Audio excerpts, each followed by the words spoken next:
तो दोस्तों मेरे पास हैं 5-5 लाख के नोट। वियतनाम में आके करोड़पति हो गया भाई मैं।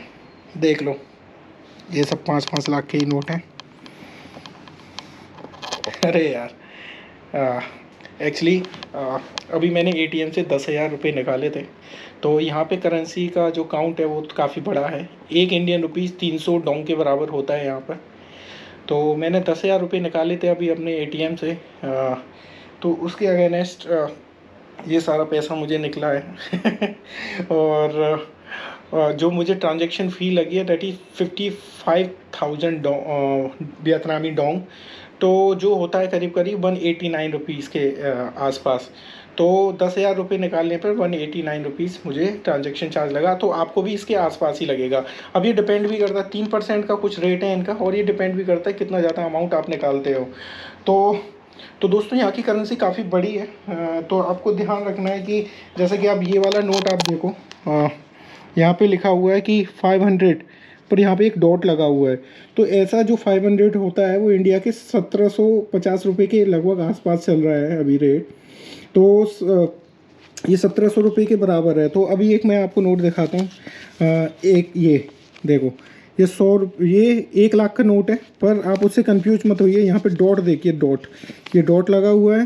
तो ये, तो वो लोग क्या बोलेंगे मार्केट में, 100। ओके, तो उस केस में आपको पता चलना चाहिए कि हाँ वो इसकी बात कर रहे हैं। वो बोलते हैं 500 तो इसकी बात कर रहे हैं। तो ये 100 रुपीज़ का नोट अभी इंडिया का 343 रुपये के आसपास चल रहा है। तो सबसे बेटर रहेगा आप लोगों के लिए कि आप अपने एक जो करेंसी कन्वर्टर होता है वो अपने मोबाइल में आप डाल लो। और उससे क्या होगा कि जैसे भी कोई कितने भी पैसे मांग रहा है, बिकॉज आप एकदम से इंडिया से आओगे और यहाँ पे कंफ्यूज हो जाओगे। तो सबसे बढ़िया या तो आप मेरा वीडियो देख लो अच्छे से और उससे समझ में आ गया तो ठीक है। और अभी भी समझ में नहीं आ रहा, अभी भी आप कंफ्यूज हो रहे हो, तो एक काम कर लेना, एक करेंसी एक्सचेंज कन्वर्टर आता है, एंड्रॉयड मोबाइल हो चाहे आईफोन हो, वहाँ पर डाउनलोड कर लो।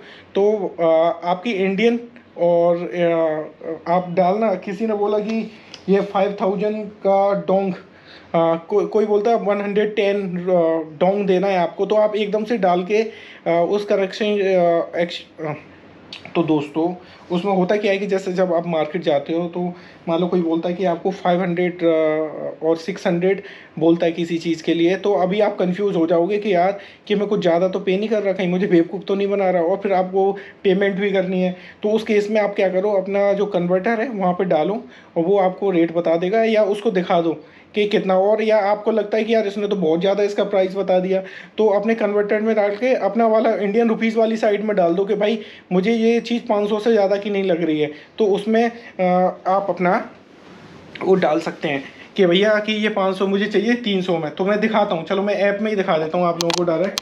तो जैसे कि अब ये देखिए, तो मैंने डाला है 55,000 डोंग 189 रुपीज़ के बराबर है और $2.31 के। तो मान लीजिए आपको कोई बोलता है कि नहीं 6,200 और 1,230, ठीक है। तो कोई बोलता है कि 620 बोलता है आपको, तो समझ जाइए कि वो 2,135 रुपये के बराबर है। $26 उसका करेंट रेट चल रहा है अभी। तो अब देखो, पर आपको लग रहा है कि कोई आपने मान लो कि टी शर्ट या कुछ लिया, आपको लगता है कि वो 2,000 तो बहुत महंगी है और आपके अकॉर्डिंग वो होनी चाहिए केवल 1,200 रुपये की। तो आप यहाँ पे 1,200 डालो, डन करो। तो ये देखो 3,48,320 वियतनामी डोंग आया। तो बस ऐसे आप उसको दिखाओ शॉपकीपर को कि भाई मैं इससे ज़्यादा पे नहीं कर सकता। तो बस इस तरीके से यहाँ पे आपको अपनी बार्गेनिंग करनी है और वियतनाम में एंजॉय करना है। तो दोस्तों फिर मिलता हूँ, बस आपको यही इन्फॉर्मेशन देनी थी। होपफुली ये इन्फॉर्मेशन आपके काफ़ी यूज आने वाली है अगर आप वियतनाम आ रहे हो। और अगर वियतनाम भी नहीं आ रहे हो तो यार दुनिया के बारे में जानकारी तो होनी चाहिए, तो वैसे आपको ये इन्फॉर्मेशन काम आ जाएगी।